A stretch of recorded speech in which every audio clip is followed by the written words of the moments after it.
ये dictation 5 second के बाद शुरू होगी।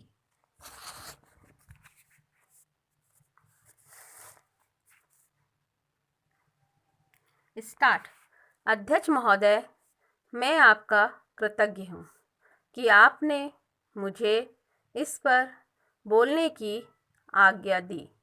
यह महत्वपूर्ण प्रस्ताव आज दिल्ली के सामने ही नहीं बल्कि हमारे सारे देश के सामने है। पिछले 2-2.5 साल से बराबर हम इस पर विचार करते आ रहे हैं और यह सोच रहे हैं कि हमारे देश में जो असमानताएं हैं उनको किस प्रकार से दूर किया जाए।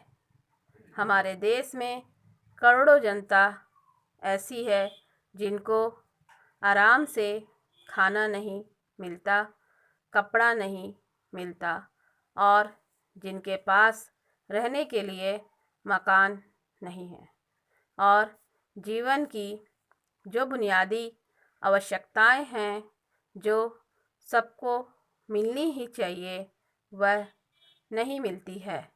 ऐसे लोग को किस प्रकार से सहायता पहुंचाई जाए, यह प्रश्न आज हमारे सामने है।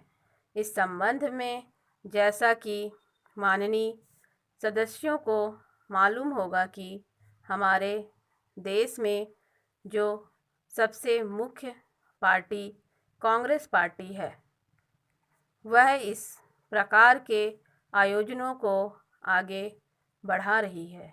इस बात पर कई महीनों से विचार हो रहा है।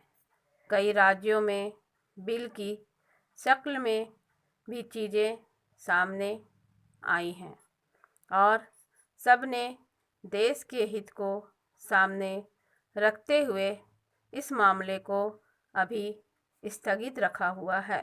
पैरा। लेकिन सब लोग जानते हैं कि किसी भी देश में अगर सामाजिक न्याय की बुनियाद ना डाली जाए तो उस देश की आज़ादी पूरी नहीं मानी जाती है। ऐसी स्थिति में हम इस देश में एक बहुत बड़ा काम करने जा रहे हैं। हमारे देश में असमानता कम हो, जनता के अंदर संतोष बढ़े, उसकी गरीबी, बेकारी और बेरोजगारी दूर हो और ये चीज़ें जो हमारे डरावनी शक्ल में मौजूद हैं उनको किस प्रकार से मिटाया जाए, यह सवाल आज हमारे देश के सामने सबसे बड़ा सवाल है।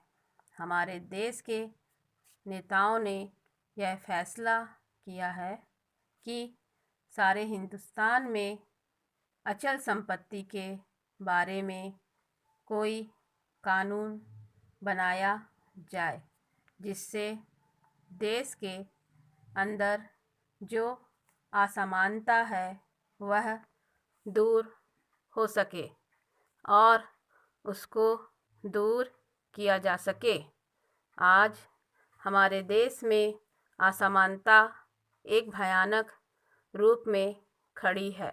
हालांकि हमारे देश के अंदर आय भी कुछ बड़ी है, लेकिन इसके बावजूद हमारे देश में वह संतोष नहीं है, वह बुनियादी चीज़ें नहीं हैं जिसके बल पर हम इस देश में असमानता कम से कम कर सकें।